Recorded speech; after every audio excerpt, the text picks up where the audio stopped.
வாழ்க வளமுடன். இயற்கை மருத்துவர் அப்படின்ற பேர் கேட்டாலே நம்மளுக்கு என்ன ஞாபகம் வரும்னா, அவங்களாம் படிக்காதவங்க, அவங்க பாரம்பரியமாக செய்கிறவங்க, அவங்களுக்கு அறிவியல் தெரியாது, இந்த மாதிரியான சில விஷயங்களை நம்ம நினைப்போம். உண்மையிலே பார்த்தீங்கன்னா பிஒய்எஸ்என்எஸ் அப்படின்னு ஒரு படிப்பே இருக்கு. அதாவது bachelor of naturopathy and yogic சயின்ஸ்ன்னு சொல்கிறாங்க. அந்த படிப்பில் பார்த்தீங்கன்னா இயற்கை மருத்துவத்தை எவ்வாறு செய்வது அப்படின்றத டீட்டெயிலாக சொல்லி கொடுப்பாங்க.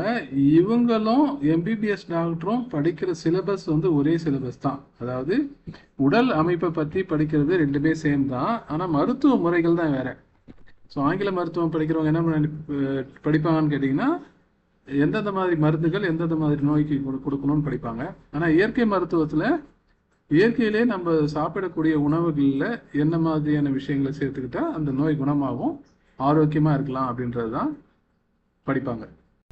மேலும் இந்த படிப்பு தமிழ்நாட்டில் எந்தெந்த காலேஜஸ் எல்லாம் இருக்குது, அதுக்கு நீங்கள் எப்படி அப்ளிகேஷன்லாம் போடணும், அதே மாதிரி இது படிப்பு படித்தா என்ன மாதிரியான வேலை வாய்ப்புகள்லாம் இருக்குன்ற எல்லா டீட்டெயிலும் இந்த வீடியோவில் ஃபுல்லாக பார்க்கலாங்க. ஆரோக்கியமாக வாழணும் அப்படின்னு நினைக்கிறவங்க எல்லாம் இந்த மாதிரியான படிப்புகளை படித்து நீங்களும் ஆரோக்கியமாக இருக்கலாம், மற்றவர்களையும் குறைந்த செலவில் ஆரோக்கியமாக வாழ வைக்கலாம். அதுதான் இந்த வீடியோவுடைய நோக்கமே. பிஒய்என்எஸ் அப்படின்னா bachelor of naturopathy and yogic science அப்படின்றது விளக்கம். ஸோ இந்த படிப்புக்கு +2 படிச்சிருந்தா போதும், நீட் எக்ஸாம் தேவையில்லை. இது யார் சொல்லியிருக்காங்க அப்படின்னா மினிஸ்ட்ரி ஆஃப் ஆயுஷ். ஆயுஷ்னா ஆயுர்வேதா, யோகா, யுனானி, சித்தா அண்ட் ஹோமியோபதி. இது மத்திய அரசாங்கத்துடைய ஒரு அமைச்சகம். அவங்க என்ன பண்ணியிருக்காங்கன்னா 2019 பிஒய்என்எஸ்க்கு நீட் இது அவசியம் இல்லை அப்படின்னு சொல்லியிருக்காங்க. அடுத்தது இப்போ இந்த பிஒய்என்எஸ்னா என்ன, எம்பிபிஎஸ்னா என்ன, ஒரு கம்பேரிசன் பார்க்கலாம். ரெண்டுமே மருத்துவம் சார்ந்த படிப்பு தான். ஆனால் பிஒய்என்எஸ்ல என்ன சொல்லி கொடுப்பாங்கன்னா இயற்கை மருத்துவம், யோகா, மருந்து இல்லாத சிகிச்சை சொல்லி கொடுப்பாங்க.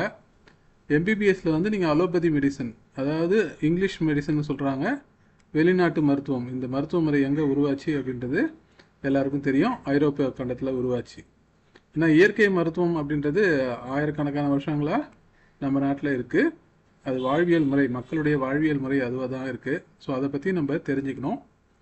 ஸோ இது ரெண்டுக்கும் படிப்பு காலம் அப்படின்னு பார்த்தீங்கன்னா ரெண்டுமே 5.5 வருஷம் தான் படிக்கணும். 5.5 வருஷம், 4.5 வருஷம் படிப்பு இருக்கும், 1 வருஷம் இன்டர்ன்ஷிப்பு, ரெண்டுத்துலேயுமே இருக்கும். 2 பேருடைய சிலபஸும் கிட்டத்தட்ட சேமாக தான் இருக்கும். அதாவது 2 பேரும் உடல் கூறுகளை பற்றி படிப்பாங்க. அட்டானமி, அதாவது அனாட்டமின்னு சொல்கிறாங்க இல்லைங்களா, உடலுடைய அம்சங்கள்லாம் எப்படி, ஒரு உறுப்பு எப்படி வேலை செய்யுது அப்படின்றத 2 பேரும் ஒரே மாதிரி தான் படிப்பாங்க. ஆனால் ட்ரீட்மெண்ட் மட்டும் வேறையாக இருக்கும். இந்த நேச்சுரோபதியில் நம்ம டெய்லி சாப்பிட்ற சாப்பாட்டிலே எப்படி இதெல்லாம் குணப்படுத்தலாம், எந்தெந்த மாதிரியான உணவு உடம்புக்கு நல்லது, எந்த உணவு உடம்புக்கு கெட்டது அப்படின்றத பற்றி ரொம்ப அதிகமான முக்கியத்துவம் இயற்கை மருத்துவத்தில் கொடுப்பாங்க. ஆனால் அலோபதியில் பார்த்தீங்கன்னா பெருசாக அதுக்கு முக்கியத்துவம் கொடுக்க மாட்டாங்க. நீங்கள் டாக்டர்கிட்ட போனாலே சரி தெரியும், டாக்டர் எனக்கு இது ஒத்துக்கலை அப்படின்னு சொன்னால் சரி சாப்பிடாதீங்கன்னு. இது சாப்பிட்லாமான்னு கேட்டிங்கன்னா உங்கள் இஷ்டம், சாப்பிட்லான்ற மாதிரி. உணவை பொறுத்த வரைக்கும் டாக்டருங்க அதிகமாக அதில் சொல்கிறதில்ல. ஒரு சில டாக்டர் சொல்கிறாங்கன்னு வச்சிங்களேன். ஆனால் பொதுவாக பார்த்தீங்கன்னா நிறைய டாக்டர் ஏதாவது பத்தியம் இருக்கா அப்படின்னு கேட்டிங்கன்னா இங்கிலீஷ் மெடிசனை பொறுத்த வரைக்கும் எந்த பத்தியமும் இல்லை அப்படின்னு தான் சொல்லுவாங்க. சரிங்க, சரி, இது எம்பிபிஎஸ்க்கு நீட்டு கண்டிப்பாக வேணும். இதுக்கு பொதுவாக நீட்டு தேவையில்லை பல இடங்கள்லன்றாங்க. அது என்னென்ன விளக்கமாக பார்க்கலாம். அடுத்தது சிகிச்சை முறை. சிகிச்சை முறையில் பார்த்திங்கன்னா இயற்கை மருத்துவத்தில் உணவு முறையிலையும் ஃபாஸ்டிங், நோன்பு இருக்கிறதுல எப்படி முறையாக எப்படி நோன்பு இருக்கணும், அதேமாதிரி யோகா எப்படி இப்படிலாம் பண்ணணும், எந்தெந்த மாதிரியான நோய்க்கு எந்த மாதிரியான யோகா பண்ணணும், இயற்கை சிகிச்சைன்னு சொல்கிறாங்க இல்லையா, அதெல்லாம் என்னன்னு கேட்டிங்கன்னா மண் குளியல், வாழை இலை குளியல், நீராவி குளியல், அதெல்லாம் எப்படி செய்கிறது, அதை முறையாக எப்படி செய்யணும், அதற்கான பயிற்சியெல்லாம் கொடுப்பாங்க. ஸோ ஆங்கில மருத்துவம் தெரியும் உங்களுக்கு, மருந்து மாத்திரைகள் இருக்கும், தேவைப்பட்ட அறுவை சிகிச்சை செய்வாங்க. ஸோ ஆங்கில மருத்துவத்தில் குணப்படுத்த முடியாத நிறைய நோய்களை இயற்கை மருத்துவத்தில் குணப்படுத்தியிருக்காங்க.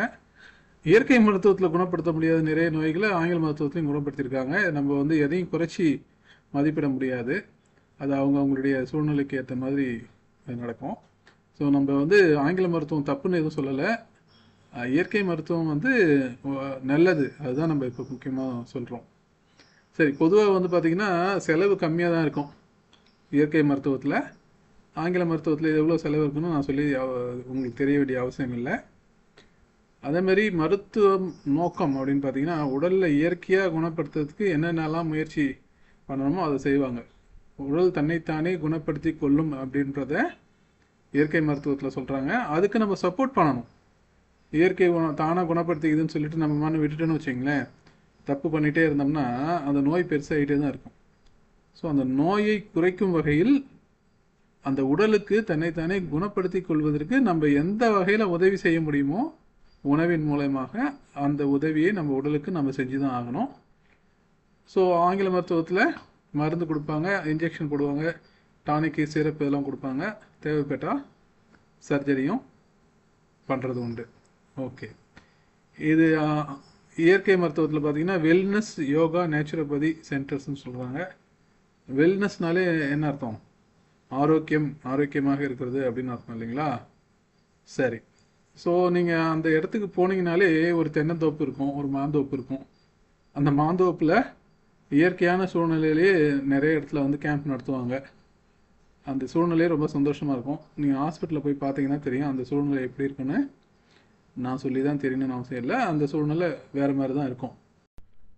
இந்த பிஒய்என்எஸ் படிக்கிறதுக்கு என்னென்ன குவாலிஃபிகேஷன் தகுதிகள் அப்படின்னு பார்த்தீங்கன்னா +2 கண்டிப்பாக படிச்சிருக்கணும்.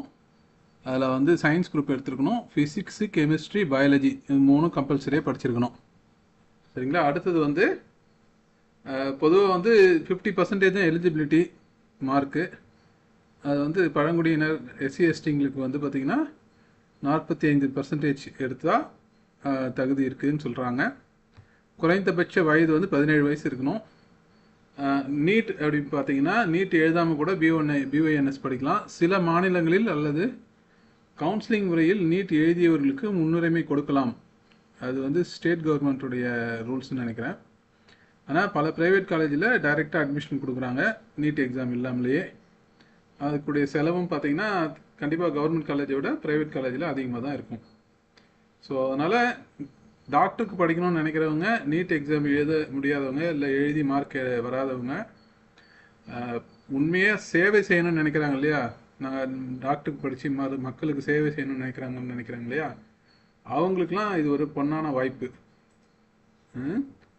ஸோ நேச்சுரோபதி ஹாஸ்பிட்டல் நீங்கள் படித்ததுக்கப்புறம் என்னென்ன வேலை வாய்ப்பு இருக்குது அப்படின்னு பார்த்தீங்கன்னா, இயற்கை மருத்துவமனைகளே இப்போ நிறைய பெருகிட்டு வருது.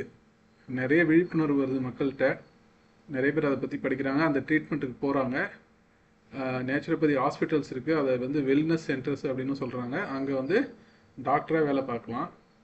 அதுக்கப்புறம் யோகா சொல்லி கொடுக்கலாம், யோகா தெரப்பிஸ்ட் ஆகலாம், யோகா டாக்டர் ஆகலாம். ஆக்சுவலாக யோகா கற்றுக்கிட்டா யோகா தெரப்பிஸ்ட் ஆக முடியாது. யோகா ஒரு மருத்துவ முறையாக பயன்படுத்துவதற்கு யோகா தெரப்பிஸ்ட்னு பேர். அப்போ அந்த யோகா தெரப்பிஸ்ட் ஆகணும் அப்படின்னா இந்த மாதிரி ஒரு சர்டிஃபைடு கோர்ஸ் படிச்சிருக்கணும். பிஒய்என்எஸ் படிச்சிருந்தா மட்டும்தான் யோகா மூலிமா சிகிச்சை அளிக்க முடியும். இல்லைன்னா அதாவது நோயாளிகளுக்கு சிகிச்சை அளிக்குது. இல்லைன்னா நீங்கள் ஒரு யோகா கோர்ஸ் படிச்சிங்க, யோகா சொல்லி கொடுக்குறீங்கன்னா அது நல்லா இருக்கவங்களுக்கு யோகா சொல்லி கொடுக்குறது வேறு. சரிங்களா? பிஒய்என்எஸ் படித்தா தான் யோகாவை சிகிச்சை முறையாக நோயாளிகளுக்கு சொல்லி கொடுக்கக்கூடிய தகுதி கிடைக்கும். சரிங்க. அடுத்தது நிறைய ரிசார்ட்லலாம் இப்போ அந்த வெல்னஸ் ப்ரோக்ராம்லாம் பண்ணுறாங்க. இந்த நீராவி குழியெல்லாம் நிறைய பண்ணுறாங்க. இன்டர்நேஷ்னல் டூரிஸ்ட்லாம் கூட அதுக்காக வராங்க. சரி, கவர்மெண்ட் ஜாபும் இருக்குது. ஆயுஷ் ஹாஸ்பிட்டல்ஸ் நிறையா இருக்குது. இந்த ஆயுஷ் ஹாஸ்பிட்டலில் உங்களை வேலைக்கு எடுப்பாங்க. எனக்கு தெரிஞ்சு பாண்டிச்சேரியிலேயே ஒரு கவர்மெண்ட் ஹாஸ்பிட்டலே இருக்குது, நேச்சுரோபதி ஹாஸ்பிட்டல் கவர்மெண்ட் ஹாஸ்பிட்டல் இருக்குது. ஒரு டாக்டர் இருக்கார், அவர் யோகா சொல்லி கொடுக்குறாரு. அந்த டீட்டெயிலும் நான் உங்களுக்கு சொல்கிறேன், தேவைப்பட்டால் கமெண்ட்டில் கேளுங்க, நான் சொல்கிறேன். ஸோ பிஒய்என்எஸ் படித்த பிறகு இன்னும் என்னென்ன வேலை வாய்ப்புன்னு பார்த்தீங்கன்னா, கவர்மெண்ட் ஸ்கூல்ஸ் காலேஜஸில் அந்த மாதிரி சென்டர்ஸில் வந்து யோகா இன்ஸ்ட்ரக்டராக போகலாம். சொந்தமாக கிளினிக் வச்சு யோகா சென்டர்லாம் ஆரம்பிக்கலாம். அப்புறம் டீச்சிங் ரிசர்ச், இப்போ பிஒய்என்எஸ்லேயே அதுக்கப்புறம் MD PGலாம் படிச்சிங்கன்னா அங்கேயே லெக்சரராக ஆகலாம். ஹெல்த் கன்சல்டண்ட்டாக ஆகலாம். லைஃப் ஸ்டைல் டிசீஸ் மேனேஜ்மெண்ட், எப்படி வந்து ஒரு நோய் ஏன் வருது, இந்த நோயுடைய மூல காரணம், நோய் முதல் நாடி அப்படின்னு சொல்கிறாங்க இல்லையா, நோய் முதல் நாடி அந்த நோய்க்கான மூல காரணத்தை குணப்படுத்துவது தான் அந்த இயற்கை மருத்துவத்துடைய சிறப்பு அம்சமே. அதே மாதிரி சில கார்ப்பரேட் நிறுவனங்களையும் வெல்னஸ் ப்ரோக்ராம்லாம் நிறைய நடத்துகிறாங்க, அங்கேயும் நம்ம நடத்தலாம். ஓகே, சம்பளம் அப்படின்னு பார்த்தீங்கன்னா இது ஒரு குறைவான விஷயந்தான், கரெக்டானு சொல்லலை, ஓரளவுக்கு நல்ல சம்பளம் கிடைக்கும். ஸோ ஃப்ரெஷர்ஸுக்கு ஆரம்பத்தில் எப்போதுமே சம்பளம் கொஞ்சம் கம்மியாக தான் இருக்குது இல்லைங்களா. ஸோ 20,000 35,000 வரைக்கும் சொல்கிறாங்க. அனுபவம் ஆக ஆக அந்த சம்பளம் அதிகமாகிட்டே போகும். ஒரு சீனியர் டாக்டர் கன்சல்டன்ட்னா 1,00,000 1,50,000 ரூபாயிலேருந்து வரைக்கும் அதிகமாக சம்பாதிக்கலாம். ஸோ இப்போ இந்த யோகா வெல்னஸ் வந்து வெளிநாட்டு மக்கள்லாம் இங்கே வராங்க. வரவங்களுக்கு, ஏன்னா நம்ம நாட்டில் வந்து மூலிகைகள் இயற்கை சார்ந்த விஷயங்கள்லாம் ரொம்ப அதிகமாக இயற்கையாகவே இருக்குன்றதுனால வெளிநாட்டு டூரிசம்லாம் அவங்க வந்து கண்டிப்பாக அதை பயன்படுத்திக்கிறாங்க. அது நீங்கள் நிறைய பார்க்கலாம். இப்போ வந்து என்னென்னா, தமிழ்நாட்டில் என்னென்ன மெடிக்கல் காலேஜஸ்லாம் இருக்குது அப்படின்னு பார்த்தீங்கன்னா, எங்களுக்கு தெரிஞ்ச வரைக்கும் ஒரு கவர்மெண்ட் காலேஜ் இருக்குது சென்னையில். Government yoga naturopathy medical college and hospital எங்கே இருக்குன்னா அரும்பாத்தபுரத்தில் இருக்குது. சாரி, அரும்பாக்கம் அப்படின்றது சென்னையில் அண்ணா நகருக்கு பக்கத்தில் இருக்குது. Affiliated to Tamil Nadu doctor MGR medical university.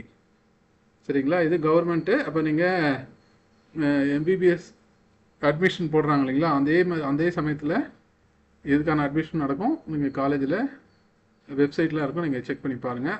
அடுத்தது ப்ரைவேட் காலேஜஸில் பார்த்தீங்கன்னா நிறைய காலேஜஸ் இருக்குது. கோயம்புத்தூரில் JSS institute of naturopathy and yogic science இருக்குது. நாமக்கல்லில் ஒரு காலேஜ் இருக்குது, Excel medical college for naturopathy. Villupuram விழுப்புரம் டிஸ்ட்ரிக்ட்னு போட்டிருக்காங்க, SVS medical college of yoga and naturopathy. அதுக்கப்புறம் பார்த்தீங்கன்னா சேலமில் 2-3 காலேஜ் இருக்குது. சேலமில் சுவாமி விவேகானந்தா நேச்சுரோபதி அண்ட் யோகம் மெடிக்கல் காலேஜ் இருக்குது. அதுக்கப்புறம் Salem Sivaraj naturopathy and yoga medical college. அப்புறம் Sona medical college of naturopathy and yogic science. இப்போ நிறைய காலேஜஸில் பார்த்தீங்கன்னா எம்பிபிஎஸ் கோர்ஸும் இருக்குது, இந்த பிஒய்என்எஸ் கோர்ஸும் சேர்த்து வச்சுருக்காங்க. அதனால் நிறைய மெடிக்கல் காலேஜஸில் இது வச்சுருக்காங்க. அப்புறம் வேலூரில் Athi naturopathy and yoga medical science இருக்குது. Kongu naturopathy college Erode district and Nandha naturopathy and yoga medical college Erode. And கன்னியாகுமரியில் Sri Ramakrishna yoga naturopathy college, Annai college of naturopathy and yoga science தஞ்சாவூரில் இருக்குது. GTN medical college and naturopathy yogic science Dindigul. And திருச்சிராப்பள்ளியில் Sri Indira Ganesan institute of medical science naturopathy and யோகான்னு இருக்குது. Krishna naturopathy and yoga medical college Tiruchirappalli region. Okay, புதுக்கோட்டையில் இருக்குது, அப்புறம் தென்காசியில் இருக்குது, நாகப்பட்டினம் டிஸ்ட்ரிக்டில் இருக்குது. ஓகே, இப்போ இந்த இவ்வளவு காலேஜஸ் இருக்கு இல்லைங்களா, இதில் எந்த காலேஜஸ் அப்படின்னு நீங்கள் தேர்ந்தீங்கன்னா இப்போ சிம்பிளாக கூகுள் பண்ணி பார்த்தாலே தெரியும் உங்கள் டிஸ்ட்ரிக்டில் ஏதாவது காலேஜஸ் இருக்கா அப்படின்றத. ஸோ இதை பற்றி நிறைய தெரிஞ்சுக்கிட்டு இதில் விருப்பம் உள்ளவர்கள் கண்டிப்பாக இதை படிக்கலாம். எல்லாருமே படிக்கலாம், எல்லாருமே படித்து தெரிஞ்சுக்கணும் இயற்கை வாழ்வியல் முறை அப்படின்றத. விருப்பம் உள்ளவர்கள் கண்டிப்பாக இந்த படிப்பையும் படிக்கலாம் அப்படின்றது தான் எங்களுடைய தாழ்மையான கருத்து. இயற்கை மருத்துவம் அப்படின்னா என்னென்னு நம்ம சேனலில் இன்னொரு வீடியோ போட்டிருக்கோம், அந்த லிங்க் இங்கே கொடுத்துருக்கேன், செக் பண்ணி பாருங்கள். எளிது ஆரோக்கியம் எளிது அப்படின்ற நம்ம சேனலுக்கு சப்ஸ்கிரைப் பண்ணுங்கள். நம்ம போடுற வீடியோலாம் உங்களுக்கு உடனே வர்றதுக்காக பெல் ஐக்கானையும் ப்ரெஸ் பண்ணுங்கள். நன்றி. வாழ்க வளமுடன்.